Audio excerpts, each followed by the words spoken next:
Ang antiderivative daw ng f of x is equal to 12x squared plus 2x ay, ito, 4x cubed plus 2x. Kasi, kapag dinerive mo to, itong antiderivative daw nito, kapag dinerive mo to, mapupunta siya dito. So, ibig sabihin, itong quarter na to, babalik ka ng reverse na to ng derivatives. Ngayon, ayan. Ito naman tayo sa example number 2. Madaming antiderivatives ang isang function. Pwedeng ganito, may minus 1 sa dulo. Pwedeng ganito, may plus 1. Kasi di ba kapag nagde-derive ka ng constant, magiging 0. Mabalik pa din siya dito. Okay. So, dito naman tayo. Ay, makakita kayo ng C palagi. Kasi, ayun nga, nagre-represent siya ng kahit anong constant. Tapos, ayan, may types tayo ng antiderivatives, general tapos particular. Yung una kong mga binanggit ay particular. Ito, yung may minus 1, may plus 1. In general naman, kapag plus C na yung nasa dulo, yun lang naman pinagkaiba nun. Tapos makita ka ng gantong symbol, integral sign daw yan. Tapos, ayun. Next tayo.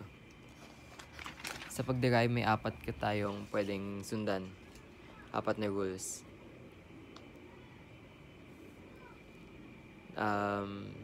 Ayan. The antiderivative dx is equal to x plus c. Kapag daw yung problem mo ay ganyan lang, ang sagot nito ay x plus c. Sa number 2, ayan, mag-solve tayo dito. Kapag daw, ayan, kapag ang kinukuha mo lang ng antiderivative ay variable, ganito yung gagawin mo. So, tagay tayo ng isang problem. Let's say, kukunin natin yung antiderivative ng x raised to 5 dx. So, gagamitin mo tong x at i-input mo siya sa formula na ganito. X raised to n plus 1 over n plus 1. Hala, ayan. Tapos, yung n, yung ibig sabihin nun, yung exponent ng x. So, exponent ng x dito ay 5. So, x raised to 5 plus 1 over 5 plus 1. Hala. Ayan. Kapag sinimplify mo, x raised to 6 over 6 na yan. So, ibig sabihin, ang antiderivative ng x raised to 5 ay x raised to 6 over 6. Ganun lang ibig sabihin ng rule number 2 natin. Sa number 3, similar lang siya sa limit laws. Kung saan, kapag may constant ka, nilalabas mo siya sa limit. Parang ganito.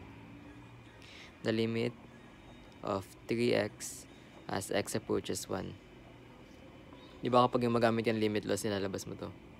So, magiging 3 times the limit of x as x approaches 1. Ganun lang din sa number 3. Kung may constant sa loob, ilalabas mo siya. Let's say,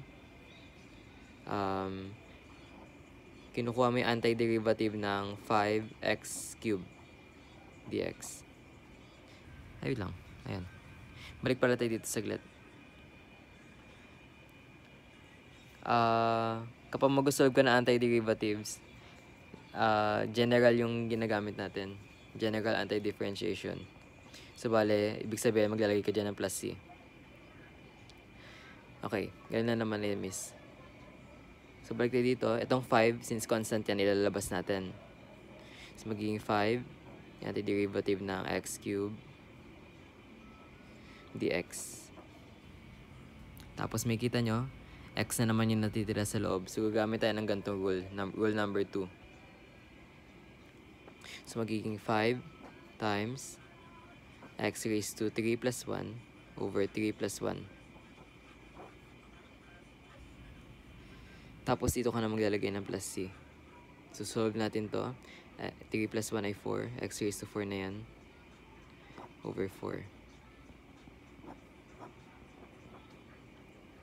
Multiply mo na ngayon yung 5 sa x plus x raised to 4 para ma-simplify. So, 5x raised to the 4 over 4 plus c. Ito na ngayon yung sagot natin. Okay, yun na naman sa number 3. Sa number 4, para siyang sum and difference rule. Kung saan kapag may plus sa loob, pinaghihiwalay mo sila. Let's say,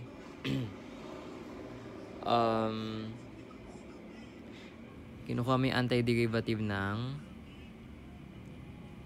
5x squared minus 3. Ayan, tingnan natin yan. Dx.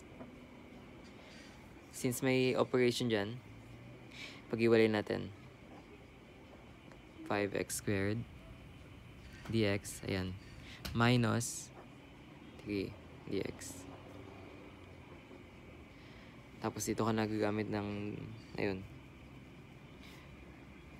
para siyang derivative. Iniisa-isa mo siya. So dito tayo, ilalabas mo yung 5. So 5x squared dx. Tapos minus, ito pwede mo na siya magawa.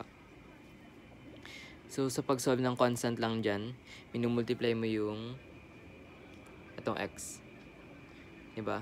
Sa rule number 1, kapag ganito lang ay x plus c. Kapag may number dyan, dugtungin mo na lang dyan. So bali magiging minus 3x plus c.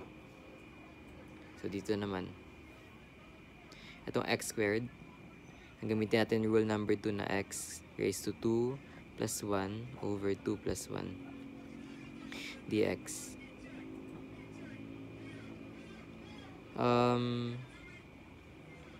Actually, di mo na ito kailangan. Minus 3x plus c. Okay? So, solve mo na lang to. X cube na yan. Over 3. So, multiply mo daw sa 5. Minus 3x plus c. Multiply mo yung 5 sa x cube. Magiging 5x cube over 3 minus 3x plus c. At yun yung sagot mo sa problem natin na ganito. So, bale, pwede tayong mag-double check. Dapat makakablik yan dyan. Pero, susunod na yun.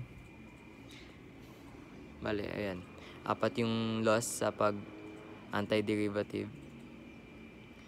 Kapag, ayan, ganito lang siya, x plus c tawag yung sagot doon. Kapag variable lang yun nasa loob, ay ganito yung formula na gagamitin mo. Tapos tuktungan mo na plus c. Kapag may constant sa loob, ihiwalay mo yun sa labas, lalabas mo. Kapag may plus minus, hiwalay din.